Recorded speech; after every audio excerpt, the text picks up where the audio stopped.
Welcome back to my channel. আজকে আমি তোমাদের দিবাদ্বীপ প্রহর HS second year advance Bengali চ্যাপ্টারটি এক্সপ্লেন করে দেবো। এটা খুবই ইন্টারেস্টিং এবং এঙ্গেজিং চ্যাপ্টারটি, তো খুবই সিম্পলভাবে বুঝতে পারবে। শুরু করা যাক। প্রথম পার্ট থেকে শুরু করা যাক। ভিড় জমিয়া গিয়াছিল, দারুণ দ্বিপ্রহর, ঘোর রুদ্র চতুর্দিকে অগ্নিবর্ষণ করিতেছিল। বীর একটা জায়গা হয়েছিল আর দারুণ দুপুরের সময় ঘোর রৌদ্র আর চতুর্দিক অগ্নিবর্ষণ করিতেছিল, খুবই গরম। আর সাধারণত এই সময় লোকে ঘরের বাহির হয় না, ওই সময় কোনো লোক বাহির হয় না। আর আজ সকালে হারুঘোষের পুত্রকে গটিয়াছিল, তাই এত লোকের ভিড়। হারুঘোষের ছেলে কি গটিয়েছিল এটা বুঝবো, তাই জন্য এত ভিড়। আর আজ সকালে হারুঘোষের পুত্রকে দর্শন করিয়া সে সাপটা নিকস্ত ইটের গাদায় ভিতরে আত্মগোপন করিয়াছিল। হারুঘোষের ছেলেকে একটা সাপে মেরেছিল, মেরে ইটের গাদায় নিজেকে আত্মগোপন করেছিল। সেটা মারা না পড়িলেও ধরা পড়িয়াছিল, এটা না মারা পড়িয়াও ধরতে পারেছিল সাপটিকে। বিশু বাগ দিয়ে সাবধানে ইট সরাইয়া সাপের লেজের দিকটা শুধু যে দেখিতে পাইয়াছে তাহা নয়, বল্লম দিয়া গাতিয়া সাপটাকে টানিয়া বাহির করিয়াছিল। সাপটাকে দেখিয়া বিগু বাগদি সাপটাকে গাথিয়া সাপটাকে টানিয়া বাহির করিয়াছিল। বলম্বিদ্ধ প্রকাণ্ড বিষধর বহাবহ ফণি তুলিয়া তর্জন গর্জন করিতেছিল। সেই সাপটি প্রকাণ্ড বিষধর সাপ ছিল, আর বহাবহ ফণি তুলিয়া তার গর্জন করিতেছিল। দেখিবার মতো দৃশ্য বটে। গ্রামের সমস্ত লোক সবাই বিস্ময়ে দেখিতেছিল। আর সিদ্ধ মনস্কম বিশুবাগদি সগর্বে জাহির করিতেছে যে এমন মোটা লম্বা সাপ, এমন ফনা গর্জন বিশিষ্ট কঠোর সর্প সে আর কখনো দেখে নাই। এইরকম সাপ বিশুবাগদি ধরেছিল, সে কখনো এইরকম সাপ কোনোদিনও দেখেনি। সত্যি সাপটি ভয়ঙ্কর। একটু দূরে একটি বৃক্ষতলে বসিয়া অনেক ব্যক্তি খানিকটা ছাতু খাইতেছিল। ভিড় যোগদান করে নাই। একটা ব্যক্তি অনেক দূরে ছিল, গাছের নিচে বসেছিল, আর সে ভিড়ে যোগদান করে নাই। লোকটার চেহারা কোনো অদ্ভুত ছিল। গুচা গুফদারি, তৈলবিহীন রক্ষ চুল, আরক্ত নয়ন, পরিধানে একটা ময়লা হাফ প্যান্ট এবং একটা ময়লা গায়ে গুছে ফতুয়া ছিল। গুচা গুফদারিতে ছাতু লাগিয়া চেহারাটা যে আরও দৃষ্টিকূট হইয়াছে।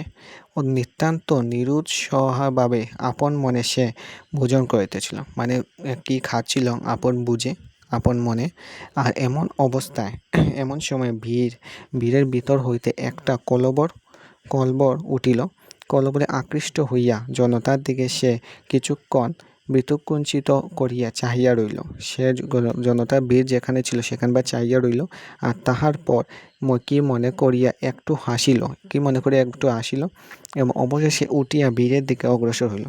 একটু পরে সে বীরের দিকে যাওয়ার জন্য অগ্রসর হলো। ভাবখানা ব্যাপারটা কি দেখাই যাক না। বীরের নিকটে গিয়া একজন লোককে প্রশ্ন করিল। সেই লোকটা প্রশ্ন করিল, এখানে এত বীর কিসের প্রশ্ন করলো। গোখরো সাপটা ধরা পড়েছে। লোকটি বলল, গোখরো সাপটা ধরা পড়েছে? কোন গোখরো সাপ? এবারে সেই লোকটি বলেছিল, কোন গোখরো সাপ? যে গোখরো সাপটা আজ সকাল নেপলাকে কামড় মেরেছে। হারুঘোষের ছেলের নাম নেপলা। আর বলেছিল নেপলাকে হারুঘোষের মেজ ছেলে। তাই নাকি? বেঁচে আছে এখনো? সে বলেছিল, এখনো বেঁচে আছে নাকি?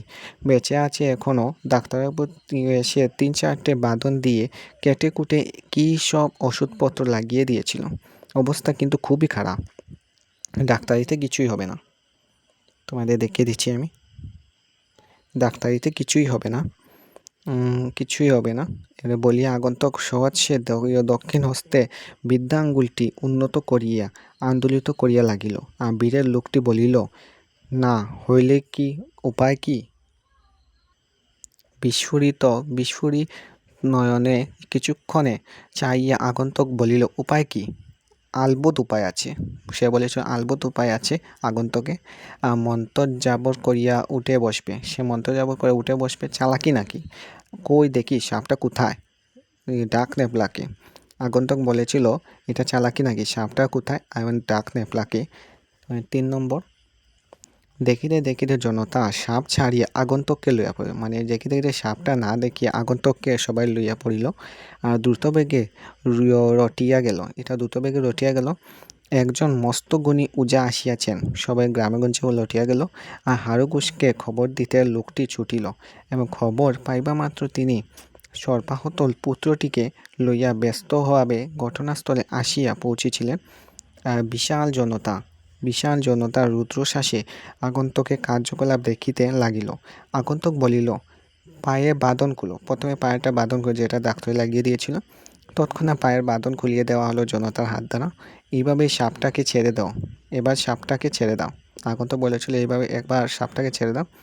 বিশু বাগদি বলিল, ছেড়ে দিলে ফের যদি ছুটে গিয়ে কামড়াবে। আচ্ছা আমি ধরছি, খুলে নাও। তুমি বললো কামড়াবে, চালাকি নাকি? সে বলেছে চালাকি নাকি? এবার শেষে বলেছিল, নির্ভয়ে আগাইয়া গিয়া আগন্তুক সাপটাকে ধরিল। আর ধরিবা মাত্র সাপটাই স্বগর্জনে তাহার ডান হাতে একটা চুবল মারি বসাইয়া দিল। আর হাতে বিন্দুমাত্র বিচলিত না হইয়া আগন্তুক বাম হাতে সাপটাকে ধরিয়া গর্জন করিয়া উঠিল। খুলে নাও বললুম। একটু ইতস্ত না করিয়া বিশু বাগদি অবশেষে বল্লমটা খুলিয়াই লইল। সাপটা আগন্তুকের বাম হাতে দর্শন করিল এবং বহু পাকে সমস্ত আধখানা বেষ্টন করিয়া ধরিল।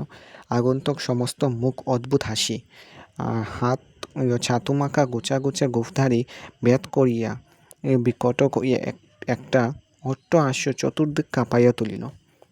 এরপর, রাগ করছ কেন চাঁদ, চুমু দাও একটা আমাকে। ক্রুদ্ধ বিষধর তাহার এই অনুরোধ রক্ষা করিল। তৎক্ষণাৎ সাপটি গণ্ডদেশে মানে গলায় একটা করাল চুম্বন অঙ্কিত করিয়া দিল। এখন 4 নম্বরটি অবশেষ, এটা হলো শেষ। এই সন্ধ্যায় আর বেশি বিলম্ব নাই। উত্তেজিত জনতা কলবর করিতেছে। হারুঘোষের মেজ ছেলে এবং আগন্তুকের উভয়ই মৃতদেহ পাশাপাশি পড়িয়া রহিয়াছিল, সাপটা নাই। শেষে দারোগা আসিয়া প্রবেশ করিল।